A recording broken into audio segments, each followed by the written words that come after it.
ભરૂચમાં નર્મદા નદી 24 ફૂટ ભયજનક સપાટી સ્પર્શતા સંભવિત પૂરની સ્થિતિ સામે તંત્ર સજ્જ થઈ સ્થળાંતરની કામગીરી હાથ ધરી હતી।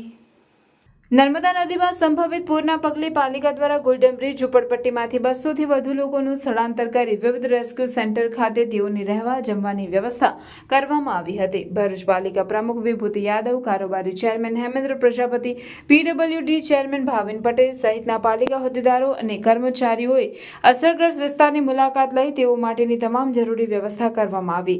જો હજુ નર્મદા નદીની સપાટીમાં વધારો થશે તો તે માટે તંત્ર સજ્જ થઈ સ્થિતિ પર સતત નજર રાખી રહ્યું છે। નમસ્કાર।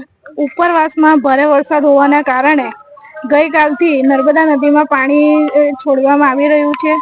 3,45,000 ક્યુસેક પાણી છોડ્યું છે અને અત્યારે ભરૂચ નર્મદા નદીમાં 24 ફૂટની સપાટીએ લગભગ પાણી પહોંચવાની તૈયારીમાં છે અને અનેક જગ્યા પર જેવું કે ગોલ્ડન બ્રિજની નીચે ઝૂંપડપટ્ટી છે, તે ગુરુ દાંડિયા બજાર, ભરગાકોટના વાળા પાસે નીચાણવાળા વિસ્તારમાં અમે ગઈ રાત્રે વિઝિટ મારીને જ્યાં ત્યાં સ્થળાંતર કરવા જેવું હતું ત્યાં સ્થળાંતર કરાવ્યું છે અને સિવિક સેન્ટર પર ખોલાવવામાં આવ્યા છે અને જમવાની પણ અમે પૂરેપૂરી વ્યવસ્થા કરી છે। અમારું તંત્ર સતત વ્યવસ્થામાં છે જેથી કરીને સ્થાનિક પબ્લિકને કોઈ નુકસાન ન થાય અને અમે તત્પર છીએ અને અમારા નગરપાલિકાની પૂરી ટીમ પણ આ કામમાં લાગી છે।